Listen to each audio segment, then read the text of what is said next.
ഇന്നത്തെ സവിശേഷ ചിന്തയ്ക്ക് ആധാരമായി യെശയ്യാ പ്രവാചകന്റെ പുസ്തകം 30-ാം അധ്യായത്തിന്റെ 19-ാമത്തെ വചനം. ഇനിയും കരഞ്ഞുകൊണ്ടിരിക്കേണ്ട, നിങ്ങളുടെ നിലവിളിയുടെ ശബ്ദത്തിങ്കൽ അവന് നിശ്ചയമായും കരുണ തോന്നും.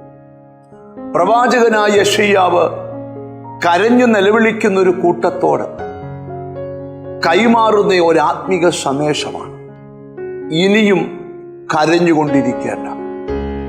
എന്താണ് ഈ സന്ദേശത്തിലൂടെ നമ്മളോടുള്ള ദൈവത്തിന്റെ അരുളപ്പാട്?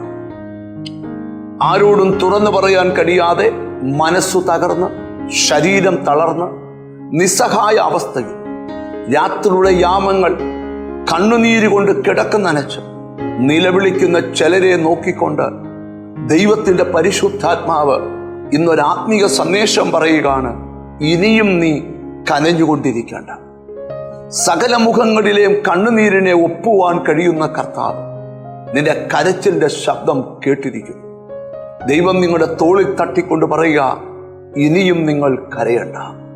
എന്നിട്ട് അടുത്ത വാക്യം നിങ്ങൾ ശ്രദ്ധിച്ചേ. നിങ്ങളുടെ നിലവിളിയുടെ ശബ്ദത്തിങ്കൽ അവൻ നിശ്ചയമായും കരുണ തോന്നും.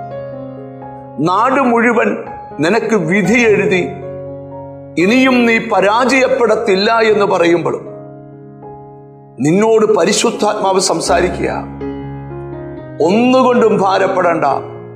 നിന്റെ നിലവിളിയെങ്കിൽ നിശ്ചയമായും ദൈവം കരുണ തോന്നും. ബൈബിളിൽ വാക്യമുണ്ട്, എനിക്ക് കരുണ തോന്നണം എന്നുള്ളവനോട് ഞാൻ കരുണ തോന്നും. നിങ്ങൾക്ക് നേരെ വിരളി ചൂണ്ടിക്കൊണ്ട് ദൈവം സംസാരിക്കുകയാണ്, നിന്നോട് കരുണ തോന്നാൻ ദൈവത്തിന് പ്രസാദമായി.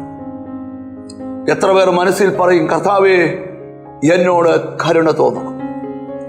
ഏതു വിഷയത്തിന്മേൽ നിങ്ങൾ നിലവിളിച്ചോ ആ വിഷയത്തിന് ഇനിയും നിലവിളിക്കേണ്ടി വരത്തില്ല.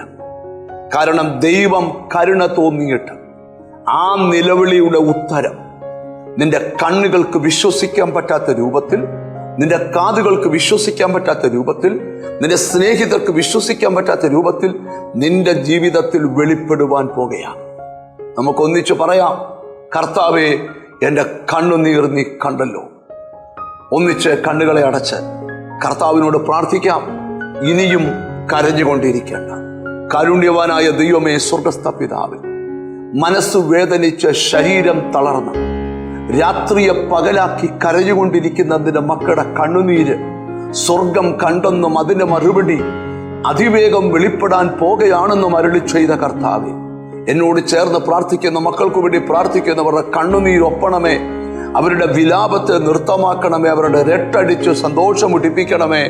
അവരെ പ്രാർത്ഥിച്ച് നിന്റെ നാമം ചൊല്ലി പിതാവിൻ്റെയും പുത്രന്റെയും പരിശുദ്ധാത്മാവിന്റെ നാമത്തിൽ അനുഗ്രഹിച്ച് പ്രാർത്ഥിക്കുന്നു.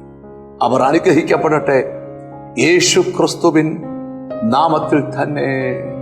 ആമേൻ. നിശ്ചയമായും നിന്റെ കരച്ചിലിന് മറുപടിയുണ്ട്. God bless U.